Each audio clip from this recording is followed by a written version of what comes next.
have that aura. Mike, you're jumping around. You seem to be a little anxious. I'm just ready to get it on and crush this guy's skull. The respect is there, but Tyson won't be taken for a fool. So whether we see a genuine mean streak revival from the man who used to target his opponent's nose bone with gruesome intentions could make all the difference. What is that feeling like when you f***ing take your fist and you f***ing pound someone till the point that they pass out? It's like drugs. Right. It's like drugs. It gives you everything you want. Yes. But it takes back so much more in return. Fighters are different than any other human being on earth. And the greats, the best of the best, that's who they are. That's how they're built to the core.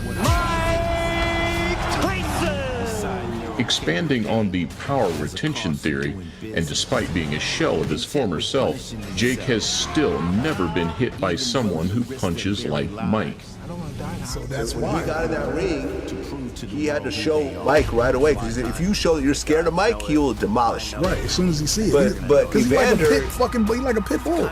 Silva, Perry, and Woodley could all crack, but MMA power and boxing power just aren't the same. So the time you spent to get really, really great at striking would be time not spent addressing the clinch and grappling, which would be a much more higher yield use of your time. So that's why I think MMA fighters generally grapple better than they strike. It's because it's smart for them to do that. The technique and skill required to land the punches quite as effectively is what's missing. But where the boxers excel is the art of boxing, being able to land those punches in the right spots at the right time. Tommy had ways of setting his power up, and Jake didn't like it. Good start to the round here from Tommy Fury. So if or when Mike actually lands clean on Jake, even in 16-ounce gloves, the problem child might be in some trouble of his own. All Iron Mike Tyson needs to do is look as good or better than Tommy Fury to give Jake Paul some huge problems. Paul lose, then it's all over. All this party's over, and then we're not gonna have this much fun again. Some sort of shape to be able to deal with this kid. He's convinced it happens, and like Mike can choose his time whenever he wants, and it'll be that easy. A good game plan, especially when the stakes are high, can make all the difference. But if a larger and more muscle-bound Jake Paul is packing on extra size in hope of beating Mike at his, then he might be. And to me, that's exciting and gives me a lot of confidence. Instead, his best interests lie in the deeper waters of this 8-round showcase. What Jake Paul gonna do if Tyson hits him in the body? I think the only thing Jake is probably banking on is taking Tyson in deep waters because he's older. That's the only thing I can see. For Mike, it's quite the opposite. Those 5-second training snippets, despite being impressive, aren't realistic, and they don't tell the full story. Those tiny little 3-second clips. Anyone can look good for 3-second clips, especially someone like Mike Tyson. What they do show, however, is Tyson's path to victory. And that's a split-second burst of something Jake's never really seen. Say what you want. This crowd rose as one and gave him a massive ovation. The Tyson phenomenon is still alive. Tell us what you think is going to happen in this fight and where you think it's leading for you. Well, I'm in great shape, and I'm just looking forward to doing some serious damage. Mike wouldn't come into the fight if he had nothing to offer. But helping to guide Ngannou to that success against Tyson Fury will remind him of what can be done using that all-important element of surprise. No matter how the fight goes, let's don't forget, this can't really fight. And similarly, all the pressure will be falling onto the shoulders of his opponent. It's going to be more action. It's going to be a firefight, more punches, and it's going to be a sprint in there, so I think it's more entertaining for the fans. The majority feel that the opening 60 seconds is Mike's window to capitalize. So in that respect, it's just like the Mike Tyson fights of old. You need to get your popcorn ready, drink in hand, and just don't blink.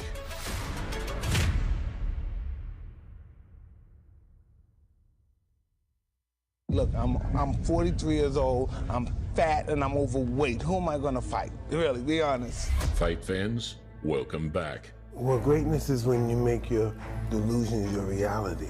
Something that's just totally unbelievable to the human's imagination. Until now, the pre-fight build-up has felt somewhat manufactured. came dressed tonight, baby. Look at that. You know, it's fight night. I had to pull the drip out on him. It's fight night. They said we're supposed to dress down tonight. That's what I heard. I saw the invitation, but I went the other way, man. I mean, talk to me, because you're a serious boxing man, right? And it's an unusual fight. It's an unusual boxing event. What got you interested in this? I don't know. I don't know if it's Mike Tyson or Jake Paul trying to do something to Mike Tyson. I don't know. But I grew up watching Mike like most of us did. And I'm a lifer in the game, so I'm going to watch this regardless. And I've appreciated how Mike has gotten ready for this fight over the last 6 or 7 months. Yeah, that's real. For a lot of us, like on the outside of boxing, watching Mike, like Andre said, coming up in boxing, it's what made you fall in love with the sport. He made you fall in love with boxing. Was that the case for you too? Oh, indeed. I mean, you know, he was one of the most, vicious boxers that we had seen in our time. Just electric when he came to the ring, always bringing like that power and excitement. And he just felt like he was from your hood. Like you recognized Mike when you saw him go in the ring. And so, and his fights were always fantastic, man. So, to see him back, 58 years old, in shape, ready to, handle his business on some grown man type. I mean, he's talked about using tonight to kind of want to remind himself who he is in the ring, to let his kids know who he is. Can you relate to that? Yeah, I mean, I can't relate to the 58. I mean, I'm 40 and I don't want to be nowhere near a boxing ring. But I can relate to the fire burning. I can relate to you having that competitiveness that doesn't die because you retire. I can relate to that, and I appreciate Mike, again, at 58 years old, disciplining his body to get in shape to even make it here tonight. When you get older, it's not about the fight you're worried about. It's all the training to get to the fight is what you're worried about, and Mike accomplished that. Hell, this was a 6-month camp. This was a long camp for this fight, too. Our team is going to be covering tonight's event from every single angle for you. We're going to have special guests with us throughout the evening, from heavyweight champions to football royalty to Hall of Fame hoopers. Sibley Scholes is on the floor to let us know who's here and what they think is going to happen tonight. Sibley, what's going on over there? What up, Sib? Thanks so much, Kate. I'm right here on the ground floor. The crowds just keep coming in. The anticipation to fight night right here on Netflix, live coming to you all at home, and everyone around the world has been so major. I was there at the beginning of the week for open workouts, got to talk to the fighters. They are ready. We are ready. And tonight, I got you covered on all the celebrity athlete interviews that you want to see. Just come to me and I got you. Right now, let's take it over to my guy, Ariel Helwani. Thank you, Sibley. Look, I know we're inside the home of the Dallas Cowboys, but if I'm being honest, all day long, I can't stop thinking about the legendary former head coach of the Buffalo Bills, Marv Levy. Why? He used to say to his players before all the big games in the 90s, where else would you rather be than right here, right now? And that's exactly how I feel. Honored to be a part of this dream team, and what a thrill to get to talk to the fighters after their fights and in the locker room before they make that walk. It's the best assignment in broadcast journalism, and I can't wait to kick things off. Kate? Thank you, Ariel. Yeah, here at AT&T Stadium and on Netflix around the world, we are counting down to an absolute blockbuster. Jake Paul versus Mike Tyson. We've got an all-star team for you tonight at ringside as well. Legendary broadcaster Mauro Ranallo is with one of the best to ever do it. Boxing icon Roy Jones Jr., an Academy Award nominee and huge fight fan. They're the queen of boxing, ladies and gents. Rosie Perez with us as well tonight. Mauro.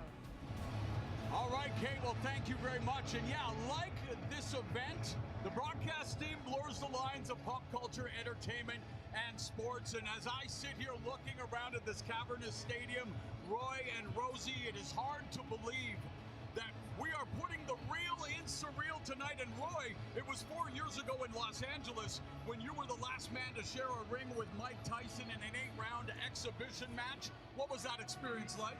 It was extraordinary. I was very surprised of a lot of things. I was surprised of the way that he carried himself, the way that he still could defend himself. But the most surprising part was what I expected, his power. First time he hit me, I expected it to be hard, but I was like, holy smoke, this dude still kicked like a mule. So the power really did shock me. How does a 58-year-old Tyson match up with a 27-year-old Paul?